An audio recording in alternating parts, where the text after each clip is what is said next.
नमस्कार दोस्तों, आप सभी का स्वागत है एक और नए वीडियो में। और आप देख रहे हैं उद्गार क्लासेस। दोस्तों, जैसा कि आप सभी का कमेंट आ रहा था और जैसा कि बोर्ड की परीक्षा की मांग होती है कि संस्कृत जो है वह 100 नंबर का होता है।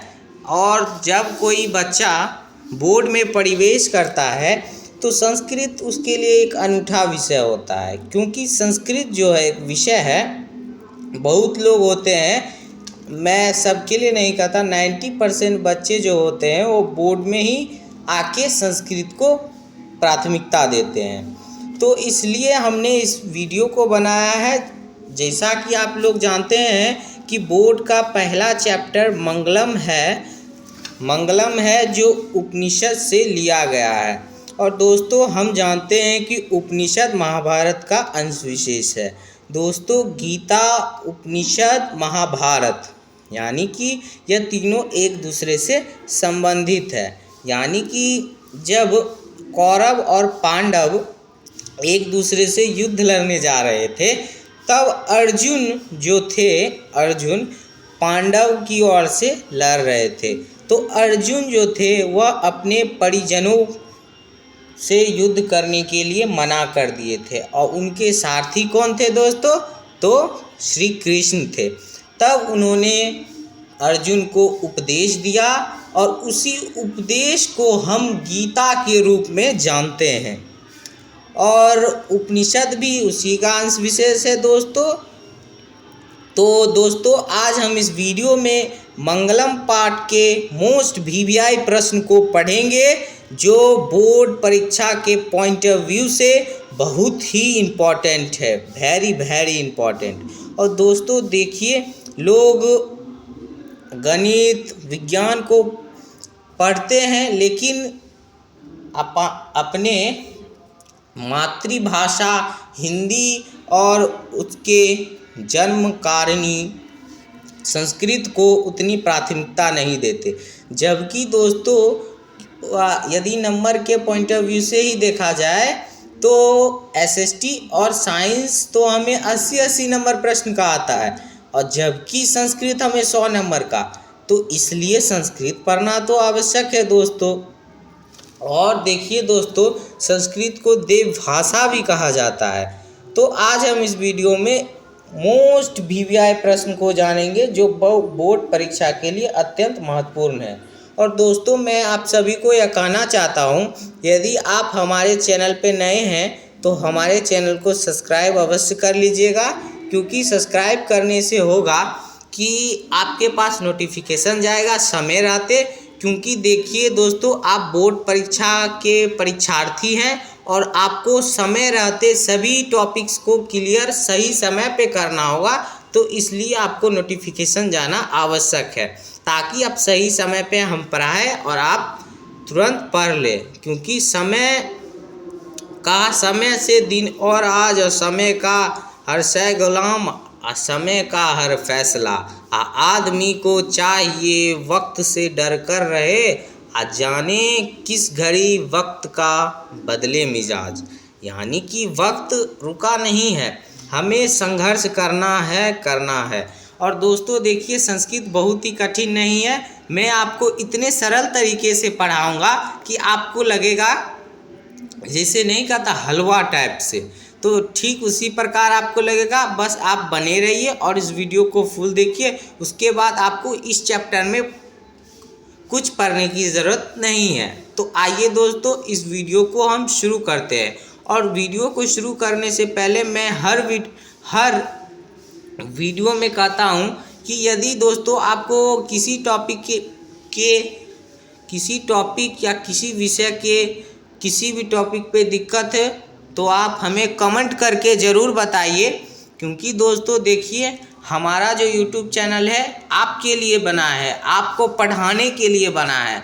तो ऐसा नहीं होना चाहिए कि मैं पढ़ा दूँ और आपको समझ में नहीं आया, या आपको किसी प्रकार का किसी दूसरे ही सब्जेक्ट में या इसी सब्जेक्ट के दूसरे लेसन में कोई दिक्कत हो जाए। तो इसलिए आप कमेंट बॉक्स में लिखिए कि सर हमें इस विषय के इस टॉपिक पे दिक्कत है, हम आपके लिए वह वीडियो प्रोवाइड कराएंगे और आपको बेसिक टू एडवांस बताएंगे। और दोस्तों मैं हर वीडियो में कहता हूँ कि कॉन्सेप्ट क्लियर होना चाहिए। तो आइए दोस्तों इस वीडियो को हम शुरू करते हैं। तो इस वीडियो को शुरू करते हैं दोस्तों। तो आपका पहला चैप्टर है मंगलम। और दोस्तों देखिए, संस्कृत ग्रामर भी इतना ही महत्वपूर्ण है जितना संस्कृत का किताब प्यूषम है। तो इसलिए आपको संस्कृत ग्रामर में बहुत ही टॉपिक है दोस्तों। प्रत्यय है, उपसर्ग है, कारक सूत्र है, संधि है और बहुत चीज़ है, मूल रूप है। तो ये सब चीज़ है। यदि आपको चाहिए तो हमारे प्लेलिस्ट पे ऐसे वीडियो रखे हुए हैं, आप चाहे तो वहाँ से लाभान्वित हो सकते हैं दोस्तों। और दोस्तों देखिए, हमारा एक वीडियो एक प्रकार का इवेंट है, यानी कि आपको फुल्ली माइंड में सेट होने वाला है। तो आइए दोस्तों पहले प्रश्न की ओर। पहला नंबर प्रश्न आप सभी का कह रहा है कि मंगलम पाठ में कितने मंत्र है। मंगलम पाठ में कितने मंत्र है।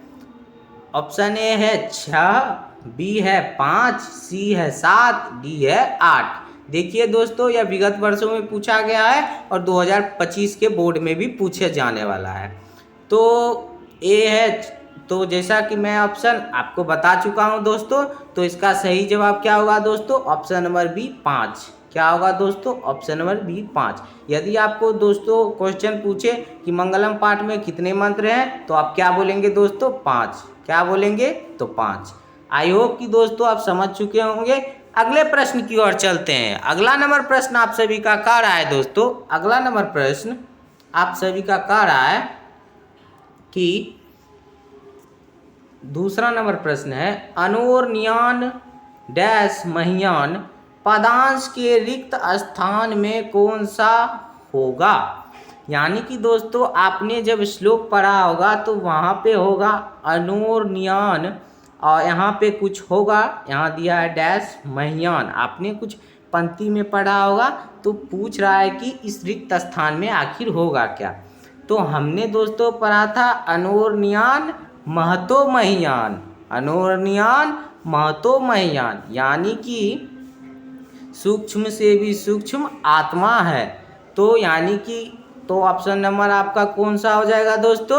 ऑप्शन नंबर ए हो जाएगा, महतो महियान।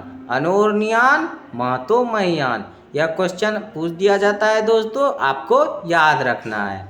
अगले प्रश्न की ओर दोस्तों हम चलते हैं। अगला नंबर प्रश्न आप सभी का कह रहा है, तीसरा नंबर प्रश्न, कि सत्यमेव जयते डैश किस उपनिषद से संकलित है। यानी कि देखिए दोस्तों, यह बहुत ही मोस्ट वीवीआई प्रश्न है बोर्ड एग्जाम के लिए। सत्यमेव जयते डैश किस उपनिषद से संकलित है। यानी कि जो यह श्लोक सत्यमेव जयते किस उपनिषद से संकलित है। मैंने दोस्तों आपको बताया कि यह मंगलम पाठ उपनिषद से लिया गया है, लेकिन इसकी जो एक पंक्ति है सत्यमेव जयते, यह किस उपनिषद से संकलित है। उपनिषद का नाम आपको बताना है। ए ऑप्शन है ईशावास्यो उपनिषद, बी ऑप्शन है मुंडकोपनिषद, सी ऑप्शन है कंठोपनिषद, डी ऑप्शन है श्वेत रोग उपनिषद। तो इसका सही जवाब क्या होगा दोस्तों। तो इसका सही जवाब आपका हो जाएगा ऑप्शन नंबर बी, मुंडकोपनिषद। क्या होगा दोस्तों, मुंडकोपनिषद। आई होप कि दोस्तों आप इसे समझ चुके होंगे। देखिए दोस्तों, ऑब्जेक्टिव को रटना नहीं है, क्योंकि यदि आप पढ़ रहे हैं तो उसी के क्षेत्र में अच्छा कीजिए। यानी कि टॉपर की तरह पढ़िए, रैंकर्स की तरह पढ़िए। और टॉपर और रैंकर्स कभी याद नहीं करते, यानी कि ज्ञात स्मरण में रखना है कि नहीं। सत्यमेव जयते जो है मुंडकोपनिषद से संकलित है, लेकिन हमें उसे रटना कभी भी नहीं है। ऐसी गलती मत कीजिएगा दोस्तों, रटना नहीं है, सिर्फ हमें माइंड में सेट रखना है, स्मरण में रखना है और सिर्फ बेसिक को समझना है। क्या समझना है दोस्तों, बेसिक को समझना है। अगले प्रश्न की ओर आते हैं दोस्तों। अगला प्रश्न आप सभी का कह रहा है कि चौथा नंबर प्रश्न, किसकी जीत विजय नहीं होती है। यानी किसकी विजय नहीं होती है। तो ए नंबर ऑप्शन है सत्य, बी नंबर ऑप्शन है धर्म, सी नंबर ऑप्शन है असत्य, डी नंबर ऑप्शन है शक्ति। तो इसका सही जवाब हो जाएगा दोस्तों ऑप्शन नंबर सी, औसत्य। यानी दोस्तों असत्य की कभी जीत नहीं होती, यह सत्य कथन है। देखिए दोस्तों, कोई भी पंक्ति यदि उपनिषद, वेद या किसी भी पौराणिक ग्रंथ से लिया गया है तो उसका एक मीनिंग होता है, वह मीनिंगफुल होता है और उसका दैनिक जीवन में बहुत ही बड़ा महत्व होता है। यानी किसकी जीत नहीं होती है तो असत्य की जीत नहीं होती है। किसकी नहीं होती? असत्य की। इसे आपको याद रखना है। अगले प्रश्न की ओर आते हैं दोस्तों। अगला नंबर प्रश्न, 5वां नंबर प्रश्न आप सभी का कह रहा है। 5वां नंबर प्रश्न, छोटे से भी छोटा और बड़े से भी बड़ा क्या है? यानी कि इस धरती पे छोटे से भी छोटा और बड़े से भी बड़ा क्या है?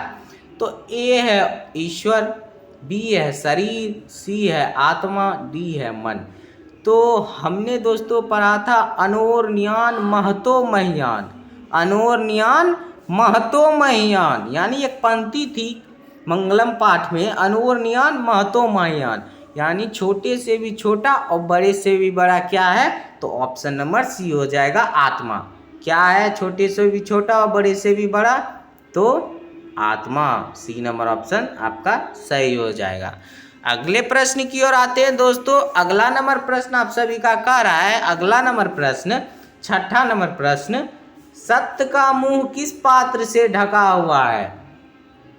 सत्य का मुंह किस पात्र से ढका हुआ है? देखिए दोस्तों, यह सजेस्टेड क्वेश्चन है, पिछले वर्षों में पूछे जा चुके हैं और यह अगले वर्ष भी पूछे जाएंगे। तो सत्य का मुंह किस पात्र से ढका हुआ है दोस्तों? तो ए नंबर ऑप्शन है हिरणमय पात्र से, बी ऑप्शन है मृण्मय पात्र से, सी नंबर ऑप्शन है रजतमय पात्र से, डी नंबर ऑप्शन है ताम्रमय पात्र से। तो इसका सही जवाब हो जाएगा दोस्तों हिरणमय पात्र से, हिरणमय पात्र से। जैसा कि दोस्तों हमने पढ़ा था हिरणमयेन पात्रेन, हिरणमयेन पात्रेन, मंगलम जो आप पढ़ रहे थे, पहला जो चैप्टर है मंगलम, उसमें पहली ही पंक्ति है हिरणमयेन पात्रेन। यानी कि सत्य का मुंह किस पात्र से ढका है? तो हिरणमयेन पात्रेन। किस पात्र से? हिरणमयेन पात्रेन। तो अगले नंबर प्रश्न की ओर आते हैं दोस्तों। अगला नंबर प्रश्न कह रहा है आप सभी का, अगला नंबर प्रश्न आप सभी का कह रहा है 7वां नंबर प्रश्न, हिरणमयेन पात्रेन डैश दृष्ट ये, यह मंत्र किस उपनिषद से उद्धृत है? यानी कि दोस्तों जैसा कि एक ऐसा ही क्वेश्चन हम पढ़े थे सत्यमेव जयते, तो वह था मुंडकोपनिषद से। तो ठीक उसी प्रकार यह क्वेश्चन पूछा है कि हिरणमयेन पात्रेन यह मंत्र किस उपनिषद से उद्धृत है, यानी यह किस उपनिषद से लिया गया है? ए नंबर, तो इसका सही जवाब हो जाएगा दोस्तों ए नंबर ऑप्शन ईशावास्यो उपनिषद। क्या होगा दोस्तों? ईशावास्यो उपनिषद। इसे आपको याद रखना है। यानी हिरणमयेन पात्रेन जो पंक्ति थी वह किस उपनिषद से उद्धृत है? तो ईशावास्यो उपनिषद। कौन सा उपनिषद? ईशावास्यो उपनिषद। तो अगले प्रश्न की ओर आते हैं दोस्तों। अगला नंबर प्रश्न कह रहा है दोस्तों, देखिए मैं चाहूँ तो आपको डिफ़िकल्ट वे में पढ़ा सकता हूँ, लेकिन मैं चाहता हूँ कि मैं जो भी आपको पढ़ाऊँ वो आपके माइंड में सेट हो जाए, क्योंकि मैं चाहता हूँ कि आपके माइंड में जिस प्रकार कतरा कतरा से दरिया भरता है, ठीक उसी प्रकार मैं चाहता हूँ कि मैं आपको कतरा कतरा पढ़ाकर इतना पढ़ा दूँ कि आप टॉपर और रैंकर्स बन पाए। बस आप सबों का सहयोग चाहिए। आगे की ओर बढ़ते हैं दोस्तों। अगला नंबर प्रश्न कह रहा है, अगले नंबर प्रश्न की ओर आते हैं दोस्तों। अगला नंबर प्रश्न कह रहा है 8वां नंबर प्रश्न आप सभी का कह रहा है दोस्तों कि महान से भी महान क्या है? यानी कि 8वें नंबर प्रश्न के कहने का तात्पर्य है कि यह पृथ्वी जो है इसमें महान से भी महान क्या है? तो ए नंबर ऑप्शन है दोस्तों आपका आत्मा, बी नंबर ऑप्शन है देवता, सी नंबर ऑप्शन है ऋषि, डी नंबर ऑप्शन है दानव। तो इसका सही जवाब हो जाएगा दोस्तों ऑप्शन नंबर ए आत्मा। यानी कि अनोरनियान महतो महियान, यानी कि छोटे से भी छोटा और बड़े से भी बड़ा क्या है, तो आत्मा है। महान से भी महान क्या है, तो आत्मा है। इसे आपको दोस्तों याद रखना है। अगले नंबर प्रश्न की ओर आते हैं दोस्तों। अगला नंबर प्रश्न कह रहा है, 9वां नंबर प्रश्न आप सभी का कह रहा है दोस्तों कि वेद रूपी शास्त्र क्या होता है, यानी कि वेद रूपी शास्त्र क्या होता है। तो देखिए दोस्तों, यह मोस्ट वीवीआई प्रश्न है। यह दोस्तों वीवीआई प्रश्न है। यह 2025 के लिए मैं सजेस्टेड करता हूँ, यह प्रश्न आ सकता है दोस्तों। इसे आप 9वां नंबर प्रश्न आप इसे माइंड में सेट कर लीजिएगा। 9वां नंबर प्रश्न बहुत ही वीवीआई है। 9वां नंबर प्रश्न, वेद रूपी शास्त्र क्या है दोस्तों, तो ऑप्शन नंबर बी हो जाएगा नित्य। क्या है दोस्तों, तो नित्य।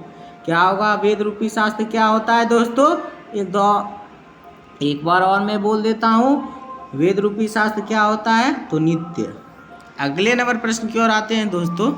अगला नंबर प्रश्न कह रहा है, 10वां नंबर प्रश्न कह रहा है कि यह संपूर्ण संसार किसके द्वारा अनुशासित है। ए ऑप्शन है आत्मा, बी ऑप्शन है परमात्मा, सी ऑप्शन है साहित्य, डी ऑप्शन है कोई नहीं। तो इसका सही जवाब हो जाएगा दोस्तों आप सभी का बी, परमात्मा। यानी कि यह संपूर्ण संसार जो है उस परमात्मा के द्वारा अनुशासित है। इसलिए हमें उनके आदर्श को सदैव, उनके आदर्श पर सदैव अडिग रहना चाहिए। और जो कार्य कर रहे हैं, जो हमें परमात्मा कार्य दिए हैं, उसी कार्य में तन्लीन रहना चाहिए। तन्लीन कहने का तात्पर्य है कि लीन रहने के साथ साथ श्रद्धा होनी चाहिए। 11वें नंबर प्रश्न की ओर आते हैं दोस्तों। 11वां नंबर प्रश्न आप सभी का कह रहा है, मंगलम पाठ का प्रथम मंत्र किस उपनिषद से लिया गया है। यानी दोस्तों मैं पहले भी बोला था और पहले भी क्वेश्चन करा चुका हूँ कि हिरण्मयेन पात्रेन वह मंगलम पाठ का प्रथम मंत्र था। तो यानी कि वह किस उपनिषद से लिया गया था, तो इसका सही जवाब हो जाएगा दोस्तों ऑप्शन नंबर सी, ईशावास्य उपनिषद। किस उपनिषद से लिया गया है, ईशावास्य उपनिषद। जब आपसे पूछे हिरण्मयेन पात्रेन किस उपनिषद से लिया गया है, तो ईशावास्य उपनिषद। और जब पूछे कि मंगलम पाठ का प्रथम मंत्र किस उपनिषद से लिया गया है, तो ईशावास्य उपनिषद। इसे आपको दोस्तों याद रखना है, माइंड में सेट करना है। अगले नंबर प्रश्न की ओर आते हैं। 12वां नंबर प्रश्न आप सभी का कह रहा है, 12वां नंबर प्रश्न, मंगलम पाठ में कैसे मंत्र संकलित है। यानी कि मंगलम पाठ में कैसे मंत्र संकलित है। ए ऑप्शन है गदात्मक, बी ऑप्शन है पदात्मक, सी ऑप्शन ए और बी दोनों, डी ऑप्शन है तुकात्मक। तो इसका सही जवाब हो जाएगा दोस्तों ऑप्शन नंबर बी, पदात्मक। क्या कैसे मंत्र मंगलम पाठ में है, तो पदात्मक। यह क्वेश्चन भी मोस्ट वीवीआई है, मैं 2025 के लिए सजेस्टेड करता हूँ। यह क्वेश्चन 2025 में पूछे जाने की संभावना है दोस्तों। इसे आप माइंड में सेट अवश्य कर लीजिएगा। तो यानी कि दोस्तों आप समझ चुके कि मंगलम पाठ में कैसे मंत्र संकलित है, तो पदात्मक। कैसे मंत्र है, तो पदात्मक। 13वें नंबर प्रश्न की ओर आते हैं। 13वां नंबर प्रश्न कह रहा है दोस्तों, मंगलम कहाँ से संकलित है। जैसा कि मैं दोस्तों आपको पहले ही बता चुका हूँ कि मंगलम पाठ कहाँ से संकलित है, तो उपनिषद से संकलित है। कहाँ से संकलित है दोस्तों, तो उपनिषद से संकलित है। कहाँ से संकलित है, उपनिषद से संकलित है। इसे दोस्तों आपको याद रखना है। अब देखिए दोस्तों, यह क्वेश्चन भी मोस्ट वीवीआई है, 2025 में पूछे जाने की संभावना है दोस्तों। इसे आप याद कर लीजिएगा। यह क्वेश्चन वीवीआई है, इसे आपको याद रखना है। तो क्वेश्चन क्या कहता है, वेदाहमेतम पुरुषम महांतम, वेदाहमेतम पुरुषम महांतम डैश विदिति अयनाय मंत्र किस उपनिषद से लिया गया है। यानी कि यह जो मंत्र है, वेदाहमेतम पुरुषम महांतम डैश विद्यते अयनाय मंत्र किस उपनिषद से लिया गया है। यानी कि जो मैं बोल रहा हूँ कि यह मंत्र है किस उपनिषद से लिया गया है, तो यह दोस्तों मोस्ट वीवीआई है, मैं आपको बता चुका हूँ। तो इसका सही जवाब हो जाएगा दोस्तों आपका option number B. Option number B, Shveta Shvetashvatara Upanishad. Shvetashvatara Upanishad. Shvetashvatara Upanishad कौन से उपनिषद से लिया गया है दोस्तों? तो श्वेताश्वतो उपनिषद। इसे आपको दोस्तों याद रखना है। जब आपसे पूछे वेदाहमेतम पुरुषम महतम किस उपनिषद से लिया गया है, तो आपको बताना है श्वेताश्वतो उपनिषद से लिया गया है। आई होप कि दोस्तों आपको समझ में आ रहा होगा। अगले नंबर प्रश्न की ओर आते हैं दोस्तों। अगला नंबर प्रश्न कह रहा है, 15 नंबर प्रश्न कह रहा है कि अनोर्नियान महतो डैश महिमान मात्मनः मंत्र किस उपनिषद से संगृहीत है। यानी कि अनोर्नियान महतो महियान जो मंत्र है वो किस उपनिषद से लिया गया है, तो इसे दोस्तों आपको याद रखना है। तो पहला ऑप्शन है मुंडकोपनिषद, तो यह दोस्तों नहीं होगा। सी ऑप्शन है श्वेताश्वतो उपनिषद, ये भी नहीं होगा दोस्तों। डी नंबर ऑप्शन है ईशावास्योपनिषद, ये भी नहीं होगा। तो आपका सही जवाब हो जाएगा दोस्तों ऑप्शन नंबर बी, कठोपनिषद। क्या हो जाएगा दोस्तों? कठोपनिषद। क्या हो जाएगा दोस्तों? कठोपनिषद। यानी अनोर्नियान महतो महियान किस उपनिषद से लिया गया है, तो कठोपनिषद। किस उपनिषद से? कठोपनिषद। इसे दोस्तों आपको याद रखना है। अगला नंबर प्रश्न आप सभी का कह रहा है दोस्तों 16वां नंबर प्रश्न कि जंतु के हृदय रूपी गुफा में क्या स्थित है। यानी जंतु के हृदय रूपी मतलब हृदय रूपी गुफा, यानी कहने का तात्पर्य है कि हृदय एक रूप में देखिए तो गुफा है, यानी कि जंतु के हृदय रूपी गुफा में क्या स्थित है। तो इसका सही जवाब क्या हो जाएगा दोस्तों? तो इसका सही जवाब हो जाएगा दोस्तों, ऑप्शन देख ले दोस्तों। ऑप्शन नंबर ए है आत्मा, ऑप्शन नंबर बी है शरीर, ऑप्शन नंबर सी है देवता, ऑप्शन नंबर डी है राक्षस। तो इसका सही जवाब हो जाएगा दोस्तों आपका आत्मा। क्या हो जाएगा दोस्तों? आत्मा। क्या होगा दोस्तों? तो आत्मा। यानी जंतु के हृदय रूपी गुफा में क्या स्थित है, तो आत्मा स्थित है। अगला नंबर प्रश्न है दोस्तों, बहती नदी कहाँ मिलती है। यानी जो बह गई नदी वो कहाँ मिलती है। यानी कि दोस्तों जो छोटी छोटी नदियाँ होती है वो बहकर आखिर कहाँ मिलती है, जहाँ उनका संगम होता है वो मिलते हैं, वो आखिर जाके मिलते कहाँ हैं। तो ए नंबर ऑप्शन है सरोवर, बी नंबर ऑप्शन है नदी, सी नंबर ऑप्शन है समुद्र, डी नंबर ऑप्शन है तालाब। तो आपका सही जवाब हो जाएगा दोस्तों समुद्र, सी नंबर ऑप्शन। यानी कि बहती नदियाँ कहाँ मिलती है, समुद्र में मिलती है। आई होप कि दोस्तों आप इस वीडियो में अच्छे तरीके से मंगलम पाठ के सभी वीवीआई ऑब्जेक्टिव माइंड में सेट हो गए होंगे। और दोस्तों मैं आपको विश्वास दिलाता हूँ इसी से आपके सारे ऑब्जेक्टिव लड़ेंगे। और दोस्तों देखिए, यदि आपको संस्कृत ग्रामर या किसी भी विषय के किसी भी टॉपिक पे दिक्कत है तो आप हमारे कमेंट बॉक्स में लिखिए। ये ऐसे तो हमने सभी का प्लेलिस्ट बनाया हुआ है, सभी का वीडियो डाला हुआ है। आप चाहे तो संस्कृत ग्रामर दोस्तों देखिए, होता क्या है कि हम बोर्ड परीक्षा दे रहे होते हैं तो हमें एक प्रेशर रहता है, लेकिन प्रेशर को जो हैंडल करता है वही कुछ अच्छा कर पाता है।